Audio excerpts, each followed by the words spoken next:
Through the Next Step initiative, I have tour managed and become a workshop coordinator and facilitator, and produced and directed a brand new work, and so many different things.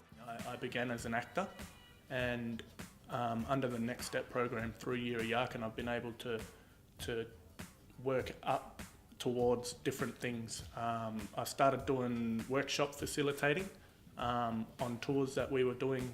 I was also doing acting, but I was able to do a higher role in the tours and become a workshop facilitator and run things and stuff like that with a lot of high schools up in the Pilbara region. The Next Step program facilitated me to be able to write my first ever play, which is Karla Hart, which was part of the Awesome Festival, and that was pretty incredible.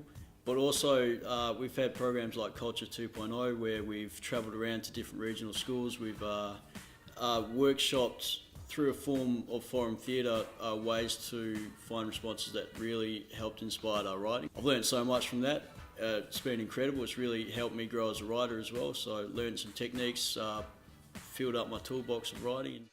Next Step supported me through my plays, one that I co-wrote, which was Black as Michael Jackson, and 50 Shades of Black, which was Black as Michael Jackson and further developed with more of my own writing. More recently, I've been able to do a bit of assistant directing with the play King Hit, which is a very different experience from being an actor. It's been very interesting. So I came from a directing kind of background.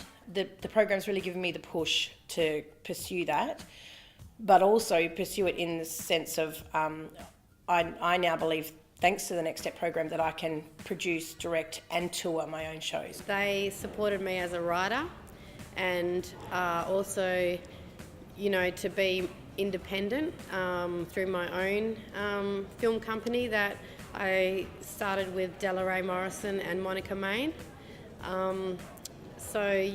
Without Yirra Yaakin's support and the Next Step program, those plays would never have happened.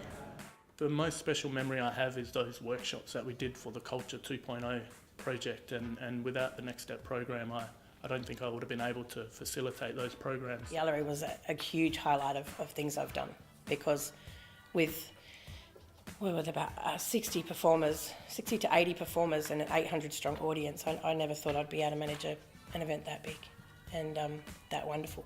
I was producer and director of Yirra Yarns last year, and that was a learning curve, definitely, but I was fully supported by Yirra Yaakin, and so this year choosing to produce and direct my own show without huge support from other people was an undertaking and a half, I think. I've really enjoyed the process, and I felt prepared for it. I felt I was ready for it, and it seems to have gone pretty well. So we mostly sold out at Fringe World for 50 Shades of Black, and I was blessed to win WA Emerging Artist, so that was really good to put on my resume. Through Fringe World, somebody had come and seen the show from Broome, and we got a season in Broome, so we got to tour the show up there. That was amazing. And also there was people that had come and seen it in Broome that got us to take it up to some remote communities in December last year. So that was one of the most amazing experiences of my life, doing it out in remote communities with no theatre, no lighting, all that sort of stuff. And we took 50 Shades of Black to Melbourne as well. So from that initial support, we managed to tour the show to quite a few places. Probably one of the best experiences I've had in my life so far was the first time that I saw Karla Hart on stage, even when it was in the rehearsal period, because that was something that, though the dreaming story was obviously a dreaming story, it was from the Noongar people, but writing it on paper in the way that I had it set out, and then seeing it performed on stage, where you see these characters, you see these lines, you see the music, it's just brought to life. It's an experience that you can't really imagine. It's like it validates the insaneness inside your mind. Just changing the way these students, these high school kids, look at each other and the way they talk to each other. I can see from the moment we started these workshops, a lot of them were really apart from each other, but as we did the 3-day workshops, just seeing the change in their behaviour, and we did a performance at the end, and some of those small little performances that we created with these students were really heartfelt and really spoke out to their peers, and a lot of their peers watching what was happening, how they created these small little performances that we got them to do at the end of the workshops, was quite amazing. And I felt like I've changed the minds of a couple of those students, and mostly all of them, I hope. So it's kind of a good feeling and a good sense to know that you've kind of changed the life of a couple teenagers and the way they're going to become adults. And I'm definitely enthusiastic about writing now. I think I'm a lot more confident with my stories and what I've got to tell. And I'm actually working on another play at the moment that I've started writing. So it's set the ball in motion for me, I think, as a playwright, which I even feel weird saying that. I feel, especially when it comes to Aboriginal theatre, Aboriginal, just everything we do, we're storytellers. We're natural storytellers, and we've all got a story to tell. If it's up there, being able to write is expressing that story into the wide open space. And I think for me, one of the best parts of my life is being able to take something that I've imagined in my head and to just bring it out into physical existence, and to have other people see that. And if they appreciate it, it's incredible. If they don't, that's okay.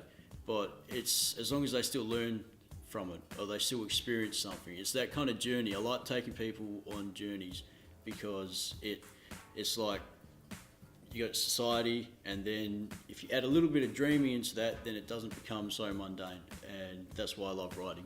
I'd love to one day direct my own show and become a director, and I hope that through more process through the Next Step program, I'm able to do that one day. I just want to be respected as someone in the industry that, you know, tells stories that need to be told and brings stories, you know, to life that not just entertain but make a difference. I want to pursue producing, and of course I want to pursue directing because it's where I've always wanted to go. But my dream is to make it into other countries and other Indigenous communities around the world and see what they're doing with their arts, and how we can learn from each other. Yirra Yaakin is kind of like a parent to me. They're supporting me and they're helping me grow as an artist in so many ways.